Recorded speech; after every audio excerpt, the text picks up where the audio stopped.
नमस्कार दोस्तों, आपका स्वागत है अपनी हिंदी क्लास में।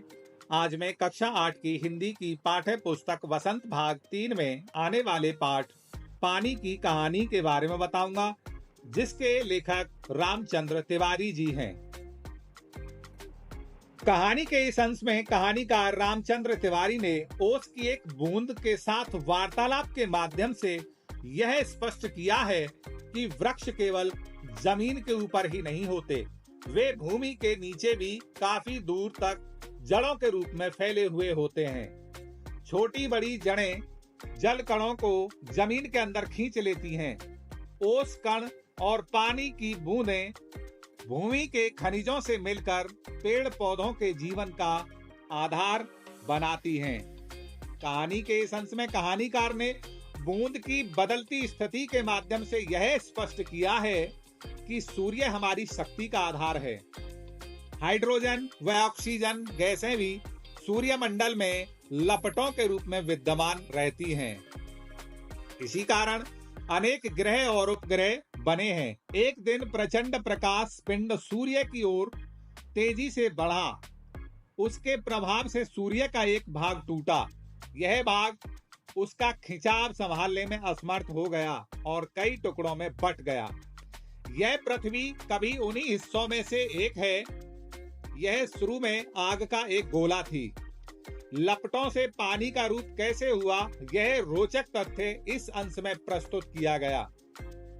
परिवर्तन ही संसार का नियम है। बूंद से ठोस बर्फ का रूप बदलना, प्रकृति के नए नए रूपों से साहचर्य बना और अंत में ठोस से फिर तरल का रूप ले लिया। वह समुद्र की गर्म धारा से मिलकर बन गई। कहानी के इस अंश में समुद्र की अथाह गहराई और उसके भीतर के संसार का वर्णन किया गया है। जानने में आया कि उसके अंदर चहल पहल है, तरह तरह के जीव जंतु हैं, बहुत बड़ी बड़ी मछलियां हैं जो मनुष्य से भी कई गुनी लंबी और बड़ी हैं। 8 हाथों से वह अपने शिकार को जकड़ लेती थी। एक मछली के शरीर से ऐसी चमक निकलती थी जो उसे रास्ता दिखाती थी। इसके प्रकाश में जो छोटी छोटी अनजान मछलियां इसके पास आ जाती थीं, यह उन सबको अपना भोजन बना लेती थी।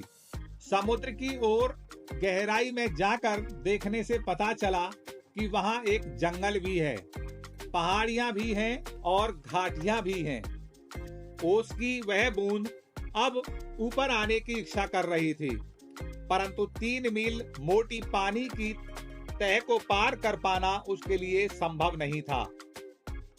करोड़ों जल कण इसी प्रकार अपनी जान बचाने के लिए प्रयत्नशील थे। ये जल कण चट्टान के भीतर घुसकर नई शक्ति का संचार करने लगे। पृथ्वी के भीतर क्या छिपा है, यह जानने के लिए उत्सुक हुए। आगे बढ़ने पर ज्ञात हुआ कि बड़ी बड़ी लाल पीली चट्टानें हैं और अनेक प्रकार की धातुएं हैं। पृथ्वी के अंदर का तापक्रम बहुत अधिक है। जब पृथ्वी में बहुत अधिक गर्मी होती है तो एकदम यह गर्मी धुआं, रेत, पिघली धातुओं एवं लपटों का रूप लेकर बाहर निकलती है। यह नजारा बहुत शानदार होता है। यह ज्वालामुखी का दृश्य है। ज्वालामुखी के फटने से भाप के रूप में आसमान में जाना, आंधी से मिलना, आकाश में विचरना और उसके बाद जल कणों के मिलने का कारण फिर बूंद बनकर नीचे गिरना, सरिता की धारा से मिलना, मोटे नल में खींच लेना, पृथ्वी में समाना और पत्तों पर गिरना तथा सूर्य के निकलने पर फिर धीरे धीरे सूखना, यह ओस की बूंद के जीवन का एक क्रम है। जीवन का क्रम शाश्वत चलता रहता है। तो दोस्तों, पाठ का सारांश यहीं पर समाप्त होता है। चैनल को सब्सक्राइब कीजिए, वीडियो को लाइक कीजिए, कमेंट कीजिए और अपने दोस्तों के पास शेयर कीजिए।